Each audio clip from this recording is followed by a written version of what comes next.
Watch me ride.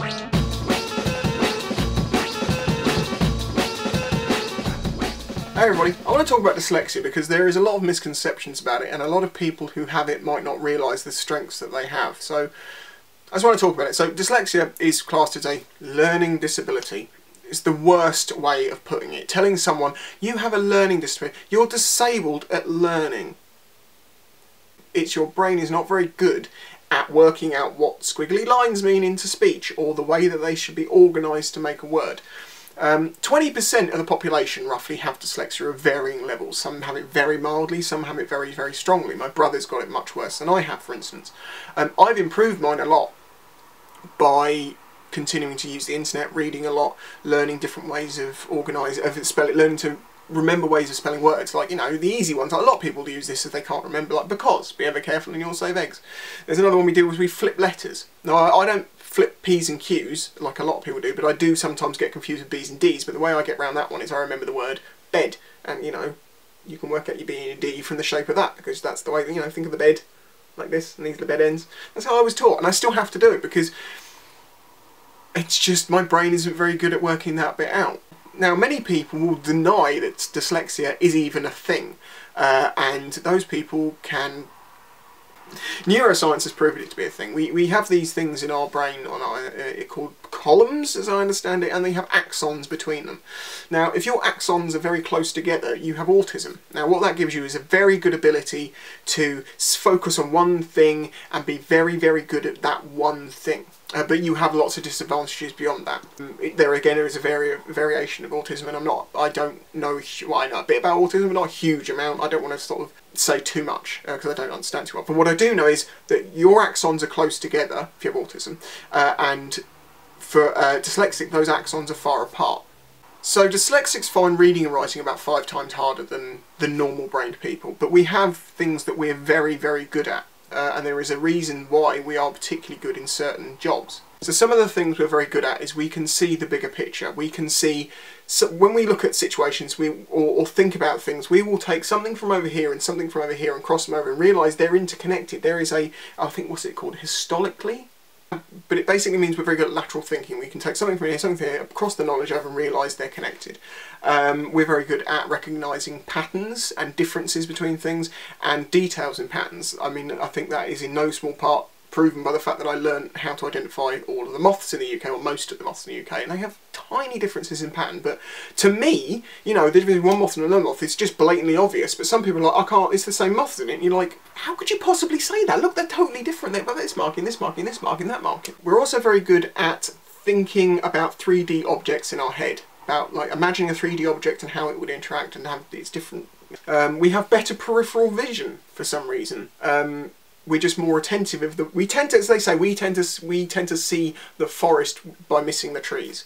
So we'll see, where some people will just see the tree and miss the entire forest, we'll see the forest and miss the tree. Dyslexics are highly creative, very, very creatively orientated. Dyslexics are very good at problem solving. Basically, where we excel is where we can physically look at things, physically touch stuff and work it out. But our brains are very good at doing these things. And there's a reason that humans have this skill and why it's good that we used to be this way, because before, you know, the printed word, as it were, about 500–600 years ago, when things went from taught knowledge to written knowledge, dyslexics never had a problem. In fact, they would have excelled, because what we're very good at is looking, observing, working out, physical manipulation, building. I mean, the jobs which, the 4 jobs which the dyslexics excel at regularly, or more statistically more regularly, is entrepreneurship, going out on our own and doing things, being an engineer, the arts, and architecture. Think about me there. Entrepreneurship, I'm self-employed, I do random different things, you know, YouTube, metalworks, all these different... This is all self-taught stuff. You know, because a lot of people think dyslexics are idiots, remember, or somehow being a dyslexic means your intelligence is low, and actually that's another advantage, is dyslexics tend to have higher intelligences. Anyway, engineering. Well, you know, I make things, I love engineering. I've spent so much of my life just learning about it, and it's ended up meaning I'm doing jobs where I've... Have an example, I went to the boat stuff, and they were like, look, this is the job, we'll show you the job, can you do the job? I can do the job. It's because once you show me something once, I'll know how to do it. I might have a few questions just to be like, oh, is it this or that?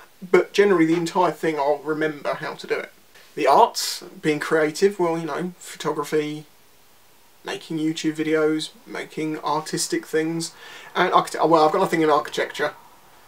I did once make a lollipop house, but I think that's about as far as I've ever gone with it. Oh, also cardboard forts. My forts were always stronger. But as I say, culturally, people think that if you know, there'll people say things like, you're so stupid you can't even read. Do you think, if you say you got the most intelligent human on earth and they just never learned to read or write, are they suddenly stupid? Because they can't do that one thing? No.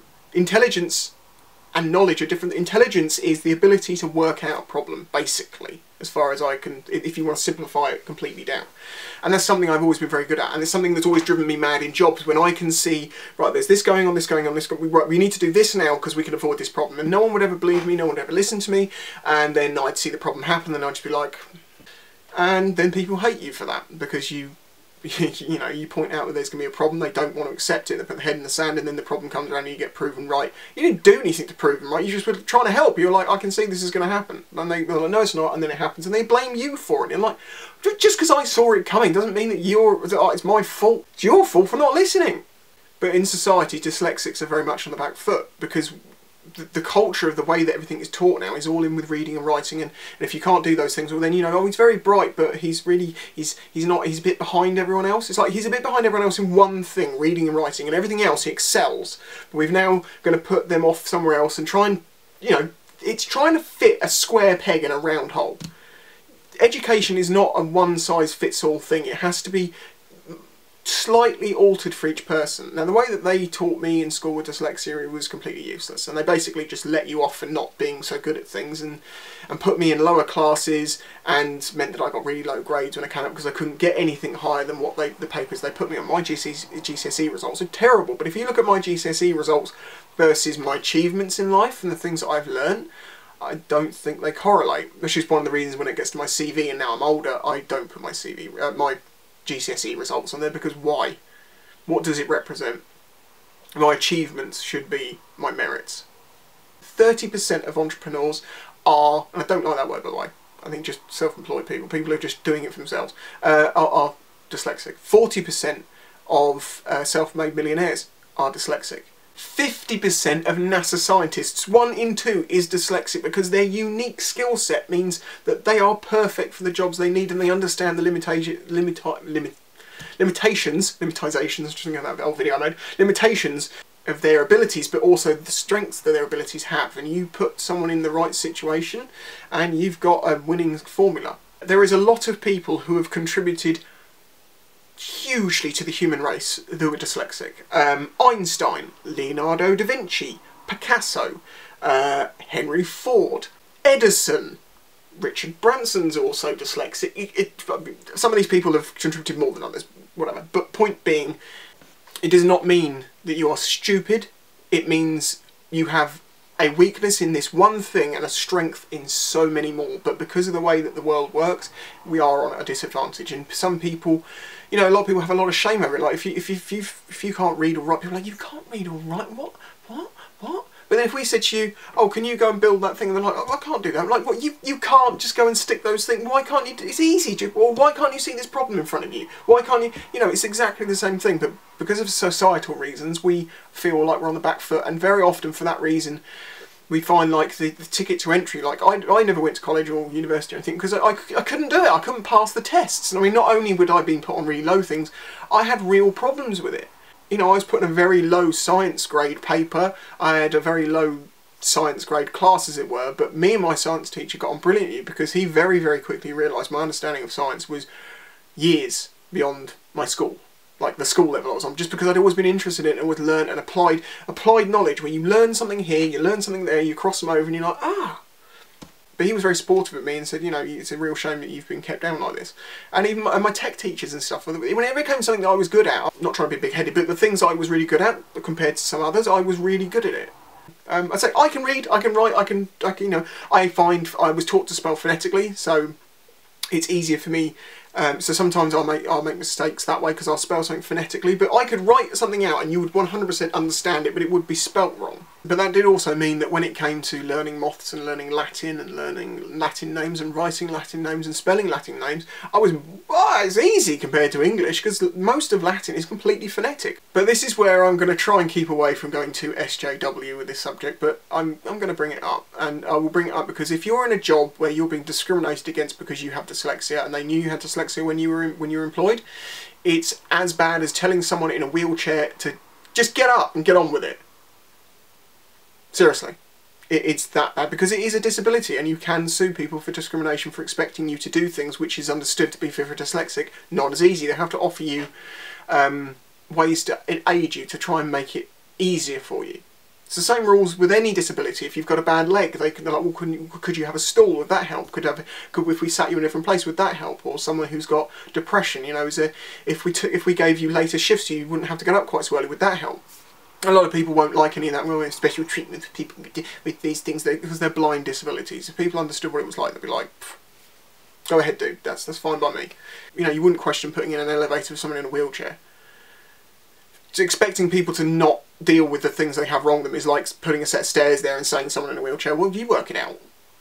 But in society, obviously, it's not okay to go up to someone in a wheelchair and, you know, call them names or do any of these things, but it's perfectly acceptable to call someone with dyslexia an idiot, and it's perfectly acceptable for people online to jump on someone for a slight spelling mistake when they've got dyslexia, because what you're basically doing is picking on their disability. Now, giving them 20%... Now, no, I'm going to say here, because this is perfectly true, some people can't spell, and some people can't read because they didn't try to learn, or just they didn't bother getting educated, or they didn't get an education, and they might also be an idiot. It's very possible. But there are also, as I say, people out there who if you judge them, you know, if you judge a rock by its ability to float, it's not going to be very good. But if you judge a rock by its ability to sink, it excels. That's what this basically all comes down to. So don't jump on people for spelling mistakes.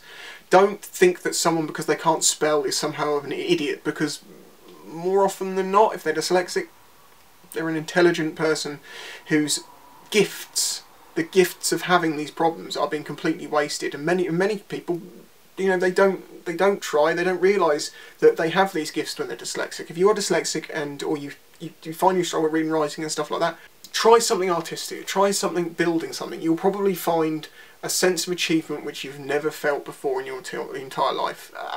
Because of the way that we are brought up, we crave confirmation of you're good at something, and I won't deny it. That's one of the reasons I like YouTube, to have people say, you know, you're actually, to get a reaction from people, to say that's something you're good at. To hear that is so empowering to someone who's spent their entire life saying, you might be good at that, but you can't spell, so you're a bit of a, you know, you're back of the shelf type thing.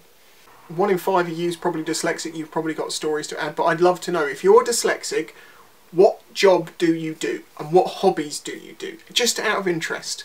Because, I bet so many of us are going to be like, oh, I do this, I paint, I draw, I create stuff, because it's the one thing in life that we excel at. It's the one thing that we're like, this is, yes.